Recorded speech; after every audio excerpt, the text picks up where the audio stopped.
Cambodians are known for being friendly, warm, kind people.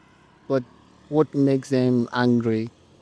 What you should avoid when you are dealing with Cambodians? Maybe general stuff that really makes Cambodians angry. I don't know. It depends on the person, like personalities. As for me, I'm not a type who minds people. But one thing that I noticed is that some people, like when they meet the older people or like just like Cambodian people, but they are seniors or like very old age or something. And foreigners, of course, they love wearing hats, just like you. Yeah, they love wearing hats and caps. But the thing is, when they meet them, the Cambodian people, they tend to keep the hat on, they don't take it off or something like that. So some Cambodian people, like older people, tend to mind it. Like it's a bit disrespect for them. Like if you're wearing hat and just talk, I mean, like if you're walking past by them or like just a short conversation is fine. But if you sit and have a talk with them, their conversation, like full conversation, is best for you or it's better for you to like take your hat or cap off. Yeah. My name is Kim Vilan Leza, and then you can call me Leza or Kim is like as you prefer. But mostly people mistake me as Korean or some stuff like that because my surname is Kim. That's why, and I do look kind of East Asian, right? The Korean or Japanese or Chinese, and yeah, people mistake me a lot for those kind of countries. Whenever I like walk to the restaurant or some kind of mart, they just speak English to me because they mistake me as Korean or Japanese. But of course, people who know me know that I'm Cambodian, but I'm not pure Cambodian. I'm mixed with Chinese, Laos, and Vietnamese. Wow. Like, is it like your grandparents, parents? Oh yeah, yeah, yeah. Like my mom's grandparents, like From your Vietnamese. mom's side? Yeah, From your yeah. dad's side? My mom's side, they are like Vietnamese and Laos, and then my dad's side is pure Chinese. But I don't speak a single word of Chinese or Vietnamese or Laos. Interesting, right? Yeah. And then my mom is Cambodian.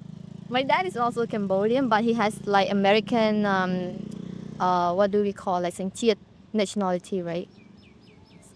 Oh, but he's a citizen of. Really? Yeah. He's a part of the Cambodian American. True. Is it like the refugees? Like during the Pol or Pol? Oh yeah, Pol Pot. You mean the Pol Pot? Yeah, yeah, yeah. He did go there during that time, so that's why he has some kind of American citizen. Yeah. Have you been to America? No. Your dad is American. No, not yet. Your dad is American citizen, so why haven't been there? Yeah, it's complicated. Okay, let's Yeah, just. Okay, continue your introduction. yeah, and then currently I'm working in the private sector, private company, and then I'm also a freelance model, and like just like a small, very small content creator as well. I just started, but you know, Okay. yeah, I live in Phnom Penh, and I don't have like hometown or homeland because I literally was born here and raised here. So whenever there is like Khmer New Year, Phnom Penh or stuff like that, some kind of these holidays, I've never got to enjoy my time with like relatives at the hometown or stuff like that. Like, it's super bored at times, but like yeah, Phnom Penh is very quiet during those holidays. Yeah. Do you feel sad sometimes? I feel sad. Yeah, maybe like sometimes, Yeah, when you don't but have not much. friends, or when your friends, everyone is gone, and it's only you. Yeah, but right now I do enjoy my. I'm at the stage of enjoy like peaceful things. Like yeah, I enjoy more quiet life. So sometimes I hang out alone or like just like go to somewhere alone and enjoy my solitude, like peaceful time alone. So I don't mind it at all. What is a do and don't Do and don't. in Cambodia? for me, if you should give me advice, okay, what I should do and what I should not do in Cambodia. Well, I think I'm going to start with the do first. Yeah. Because right now, we don't really carry cash with us.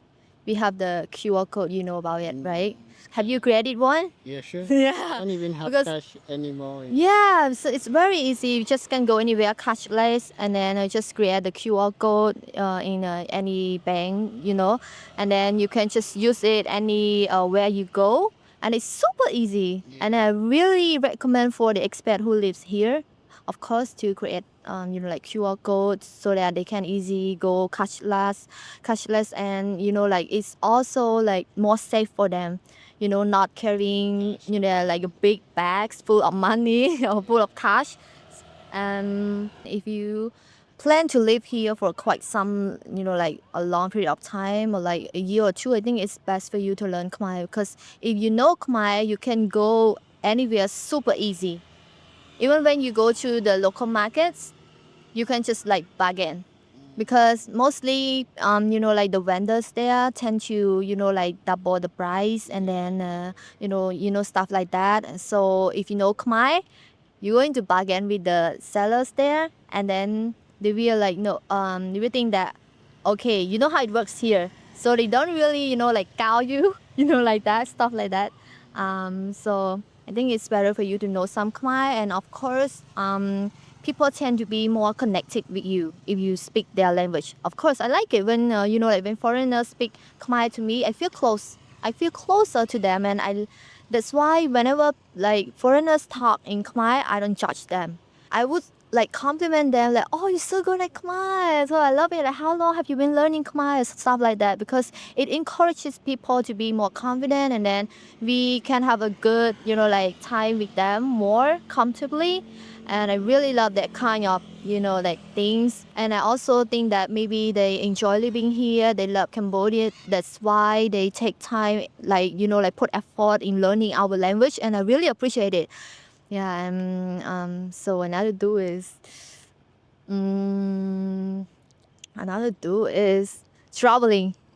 Yeah. I mean, like, to be honest, it's expensive here.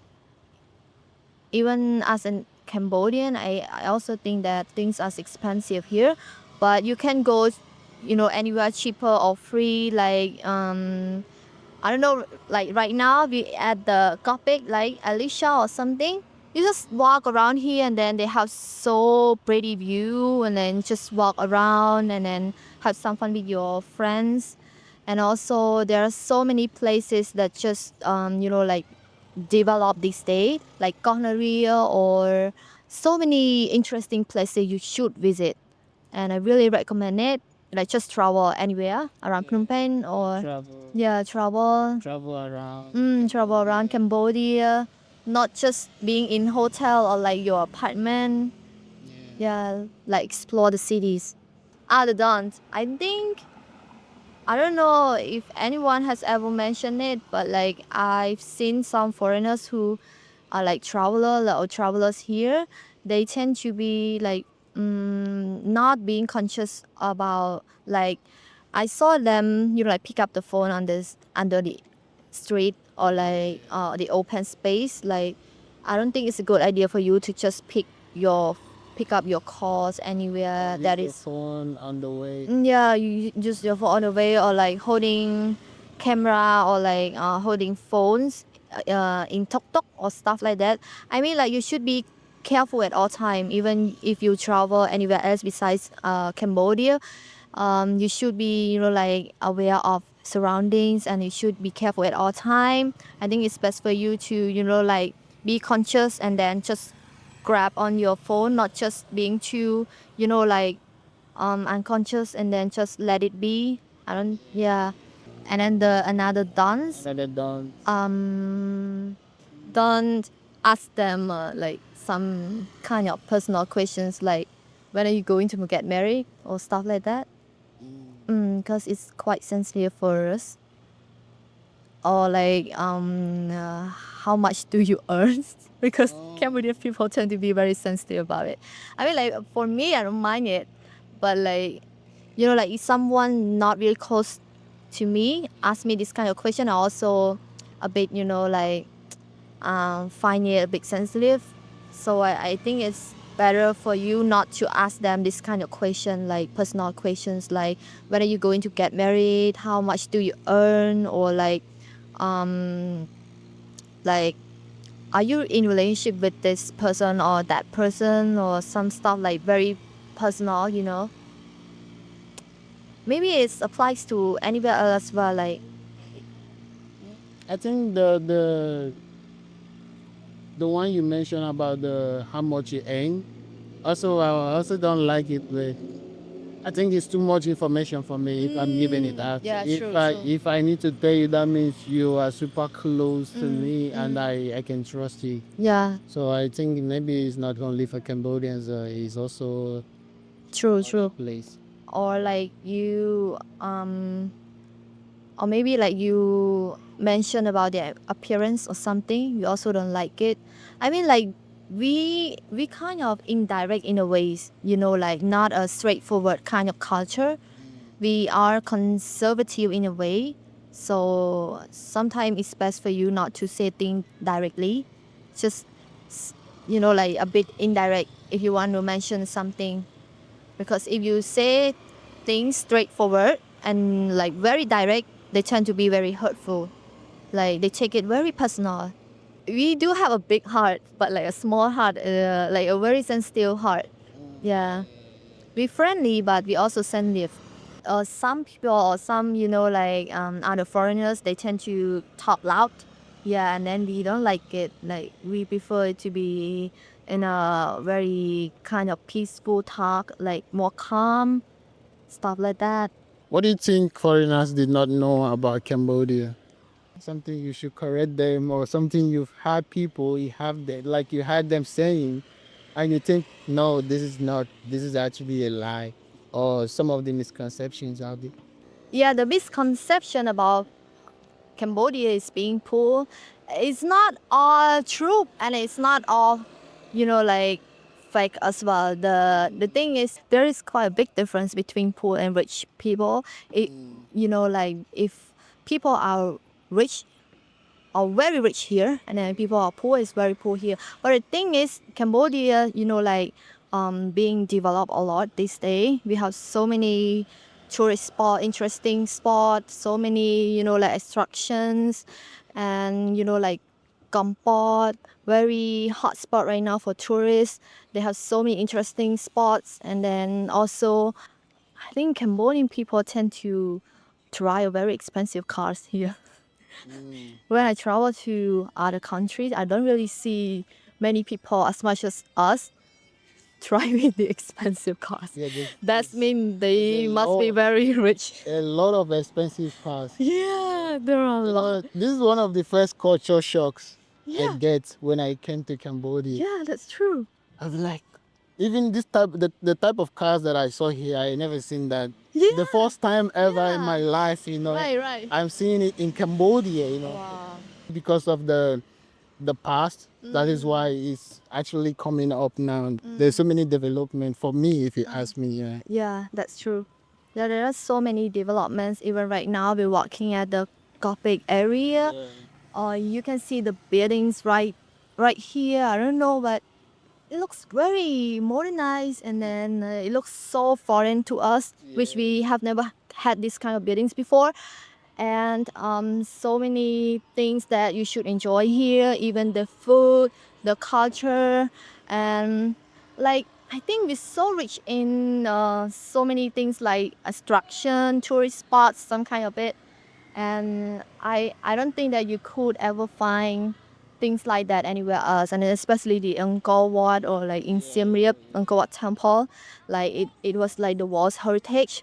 And of course, this is already rich for us.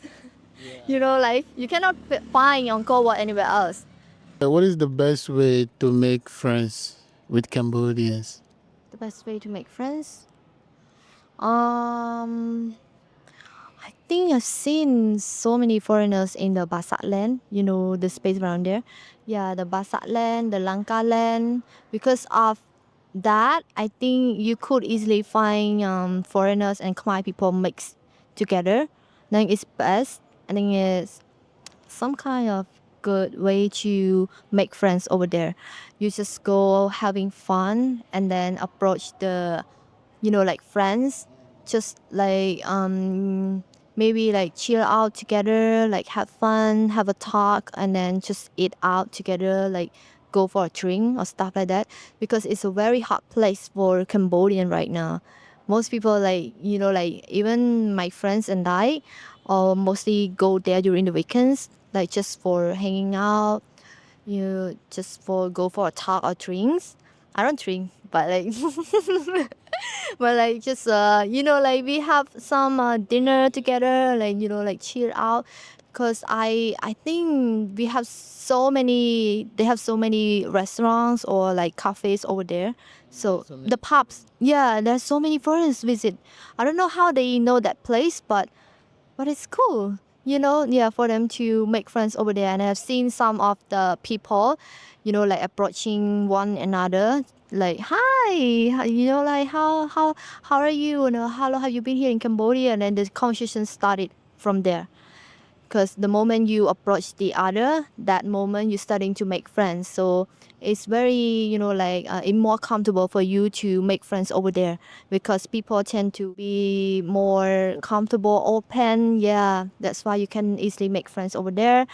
And another thing, maybe through volunteers, stuff like that.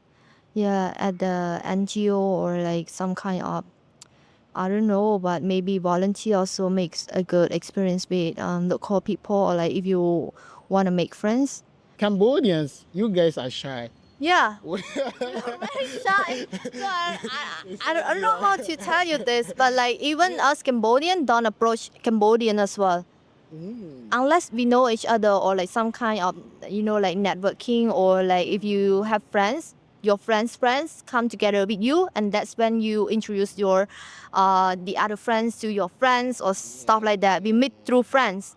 But if you just say like, okay, you go into cafe and then just approach another lady or like a guy you think you want to make friend, I mean, they don't want to talk with you either. Like maybe they might, oh sorry, yeah, something like that, because we're very shy. So you think the best place and the best way to make friends is Basakline or maybe working with the NGOs? Yeah, like volunteers, or not specifically on Basat land, but another spots around BKK, Bang King Kong, that, or like some Tua Tumpung, because those areas are full, like packed with tourists, cafes, restaurants, pubs. So those kind of place you can easily find friends. And mostly people who go there are more open. Yeah, more open. Right, that's true. But if you go into the cafe, quiet place, and then you just go for hey, hi, or something like that, you do a small talk with them, they might feel uncomfortable. Like, do I know you? Something like that. Even for me, if people I don't know just approach me and do a small talk with me, I would feel a bit uncomfortable. Like, yeah, like, do I know you? Or something like that. Yeah, because it's not common for us to approach one another. Even as Cambodian people don't do that often. So like, or we know through the social media. Yeah, like with friends in Facebook, Instagram, or like TikTok. And then we just, like have a contact with each other, and then we have a plan like, okay, let's meet outside or stuff like that. That's the way to go. Yeah, if you have friends in Facebook or like social media, yes, basically, yeah, it's also easy for you to make friends. What is the difference? I don't know if you've dated, I know for sure you've dated Khmer, but I don't know if you've dated a foreigner. So what is the difference between dating with Khmer and dating with foreigner? Do you have any story? Oh, well, I think women are women, like, I think it makes no problem. When we say we're okay, we're not okay, that's it. So I think it's not very different, like a total opposite, because a human after all. But the thing, like from my experience as well, like from the people around me, from what I have heard, like foreigners guys are tend to be more polite and have like more manner. um I heard that they treat the girls more, like they treat better, like they treat the girls well, and then they have more like politeness. S- I maybe it doesn't apply to every man, every foreigner man, but like most of them are like what we call gentlemen, or like holding the doors for us, or like opening the car for us, or like holding our bags, or just a small thing like this, or like even when you having a meal together, they take good care of you, like they literally do anything for you. Maybe just some of them, but of course they, I think to some extent they are more polite than the Cambodian guys. But what I love about Cambodian guys is that they are very devoted to their girlfriends. Which what I mean by that is that like when they become a couple, or like they are in an official relationship, they call like boyfriend girlfriend state. The boyfriend literally like just do anything for the girlfriend. Even like they even send the money if the girls want anything, they just go for it. If it said like babe, I want this, or like I run out of the cosmetic thing or skincare products, can you buy me this? The boy literally bring the girlfriends directly to the store and then buy it for them, or like just transfer the money and stuff like that. And I like those kind of special occasions on Valentine's Day, Christmas days, they never skip those days. They will shower you with like flowers, gifts, some sort of love. I think maybe this is their way of love language, the gift giving kind of stuff, or like serving stuff like that. But I really love about that, like. And I also heard the story about like some couples, the guy like don't have much. They have very little. They couldn't even afford the expensive dates. So in order to support or like afford the dates for their girlfriends, they literally step themselves. Like on a daily basis, for example, you're going on a date on the weekend, Saturday or like Sunday. From Monday to Friday, the guy not literally starving themselves, but like they eat very little or like simple foods so that they can afford the expensive date for the girlfriends on the weekends. And I find it very expressive. But as for me, I don't want uh, my boyfriends to do this. Of course, like I want us to enjoy the meal together and then have good food together, not just starving yourself or for the sake of me. I don't want that. But I heard that some kind of stories before, like, and it not common, but it happens like quite often here as well. Like there are many cases as well. So I think I find it kind of impressive. Like how can the guy sacrifice so much of his effort for their girlfriends? I think I find it very impressive, to be honest. So, but for foreigners, you think they are more like 50-50? Oh yeah, I mean like does it apply to your culture as well? Like 50-50 or like No, no, but before I answer that question, do you think foreigners are more like 50-50? Not 50-50, but they not willing to do all for the girlfriends. Like Compared to Cambodia? yeah, compared to Cambodian, maybe not all Cambodian, but I heard the story of that. Yeah, like their boyfriends do this much for them, and they think that it is the bare minimum. So I was like, oh, quite shocked for me. It's quite shocking. And then I think that foreigner guys are good in a way, like when it comes to physical contact or like treating you in some kind of daily basis, they're very good at it. I can confirm it. They're very good. Like they're more polite, or like when it comes to table manner, they kind of know what to do. You know? Yeah.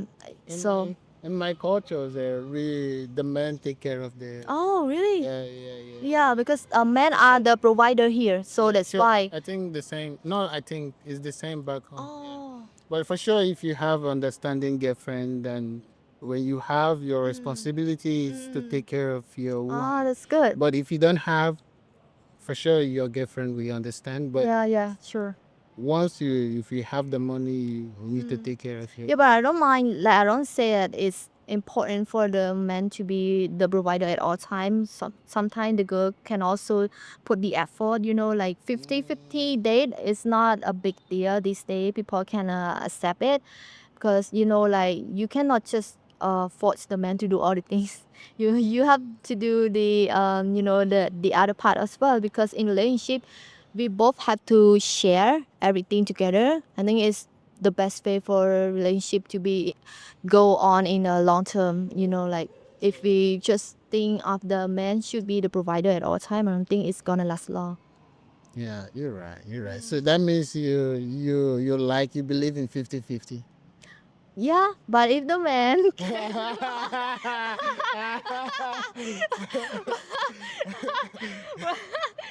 but I don't mind. I don't mind the provider man as well. I think it's cool. But if he cannot, I don't mind it either. As long as we clicked and then the man is good. Yeah. Cambodians, what did they think about, what did they think when they see foreigners dating with Cambodians? For you, like, what is the general thought or think of when Cambodians see the foreigners dating with Cambodians? Mm. Like for me personally, I don't find it like what do you call? I don't find it off or like I don't really judge them. I find it cool. Like for me personally, I do think it's cool for like two people from different countries share like one faith or I don't know if it's possible for me to share to say like share faith together, but like imagine that people across the countries and then they somehow end up together with different cultures, different personalities. And I think it's very cool. You know, like I think maybe these days younger people, younger generation also find it cool as well. Like we accept the international couple. We find it, you know, like very common for us to meet another, you know, like foreign people and becoming boyfriend and girlfriend. We don't think it's a problem anymore. But back in the past, we do think it's a problem. Like there is a saying like older people, I heard the older people said, oh, this girl might be you know, like the Cambodian guy might not accept accept them. That's why they end up with the foreigner guys, because you know there's a perception of women in Cambodia, the traditional way that we cannot having intercourse, like in having, you know, like yeah, before marriage.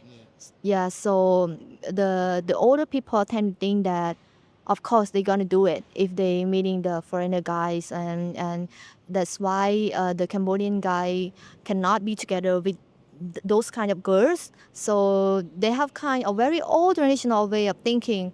But these days people change a lot, and then the younger generation tend to be more cool of it, and they, you know, like just accept things are like if you're meant to be with that person, you just meant to be. It's fine. Like it will be like somehow you know, like people are, you know, like human are human after all. We do have different personality, but somehow we find a common ground together. That's when we share the most, you know, like truthful or sincere connection together. And I don't mind if, you know, like if you're from somewhere, you know, like weird in the jungle or something, as long as we click together, we share the common ground, we you are a good person, I don't mind. And I think it's the same for people this day. They do accept lots of things about it, like international couple is very trendy these days. Sometimes people are very, you know, like what do we call, like not show up but like boastful about it, like okay, I have a foreign boyfriend,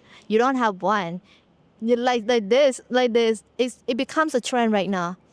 So but I don't find it you know, like some people when they have a foreign boyfriends, they tend to, you know, like give something bad comment about the Cambodian guys, like yeah, the Cambodian guy is this or that. And I don't really think it's a cool way for you to respect the Cambodian guys because of that, because people are different in their own ways. Yeah. So you think now the foreigners are taking all the all the Khmer girls. Oh yeah. So the Cambodian guys will be angry. Oh yeah. I need to interview Cambodian guys on this topic. Oh yeah, yeah. I'm going to Walking Street maybe next weekend. Yeah, yeah, that's great. Then open this topic for Cambodia. Oh yeah, yeah, yeah. Like what do they think of that? Yeah, I want to hear from them. Are they angry when they see the foreigners dating with Khmer girls? Oh They, yeah. yeah, but Oh yeah, I do wanna know about it. Like from a guy's perspective, if they saw of like Cambodian girl with a foreigner guys, what do they think of that? Yeah. that's a good one. I have to go to. I'm going to make a street interview for this. Yeah. Yeah, to know what they think. So for you, you think it's perfectly okay. You Yeah, don't it's probably judge okay. Yeah, don't and judge. judge. What do you think? What do you think foreigners should know about before dating with Khmer girl? What they should know? Yeah. I think it's women are women, as I said. I think it's happening. I think it's pretty much the same as anywhere else, right? Based on by tradition, by Khmer tradition, like you said, the intercourse stuff. Yeah, how do you I don't know if you want to mention that, but yeah, I think it's more common here. But because back home, yeah, it's not really very good for your parents to see you dating with a guy, bringing a guy home. So True. when you do it, you hide. So Yeah. mostly when you present yourself, present your man to your families, like you guys already together 1 year, and you already know that you're gonna marry. Yeah, yeah, that's true. But nowadays, everything is more open now, common. So, like I Yeah. said, what should foreigners know before dating Cambodian girls? Yeah, like before dating Cambodian guys, I think you should know that like some people do have like a traditional way of thinking. They still have it till now. Like some people still, preserve the traditional way of what we call like no having intercourse before marriage. Yeah, and they still respect that culture. Some parents don't allow their kids to have like like bring their kids boyfriend to the house. Like if you bringing your girlfriend to the house, or like I'm bringing my boyfriend to the house, I don't think that they going to be cool about it. They think that it's kind of disrespectful for them and then for the culture. They still have their ways of tradition. Like you have to be connected in some way, like what we call engagement or like official, some kind of ceremony to announce to the public that okay, you guys are together officially, and then the older people or like your both of your families like agrees to what are you having right now, like admit like or acknowledge your existence or your relationship. That yeah, that's more. So I think you should know it, but some people these days they don't mind it. Like they are open-minded about it. Like they cool.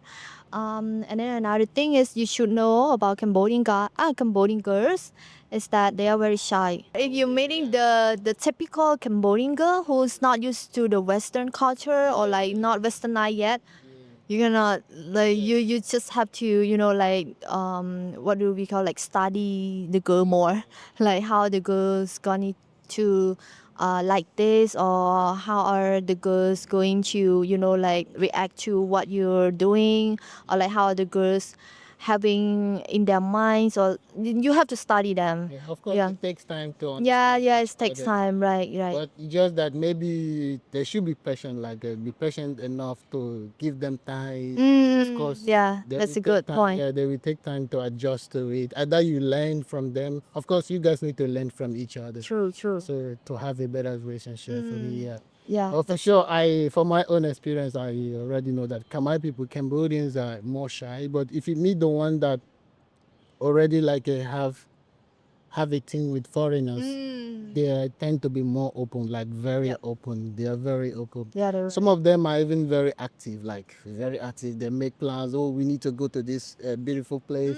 Oh, we should go to this place. We should go to this place. Oh, this place is just open. Oh yeah, yeah, yeah. So yeah, some of them, but yeah, some Some of them are more tradition, waiting for you to make the decision. They will follow your decisions. Yeah, I think maybe at the end of the day, it's about like personalities, or if you're very introverted person, or like you're meeting the extroverted girls, they tend to be very friendly, and then like bring you to lots of places, introduce you to these kind of places, and they are very cool with everything. But if you're meeting the introverted girl, they not just going to. Imagine how you made the introvert and traditional Khmer girl. Oh, that, that, that is that is imagine that will be the worst of all. But anyways, I don't recommend that, guys. but what if the girl love the guy and the guy love the girl? But anyway, it depends. People have different preferences. Yeah, but what I love about Cambodian girl, even if they're very shy and then they're very traditional, they tend to be very loyal to their partner. Yeah, they respect the man. If the man say, like, okay, just do it, and then they blindly go for it. Like they're very loyal kind of person. I 100% agree with you. Mm. As long as they love you. Yeah, it's not. As long like if they love you, yeah, for sure. But the one that don't love you, he will not listen to you. But that one that loves you, this is the one of the thing, one of the best part of Cambodian women that I love. That's true. Yeah, they have just if they love you with their hearts, they can do anything for you, and that is the best part I love. Yeah. Which part of Khmer culture that you think foreigners should know more?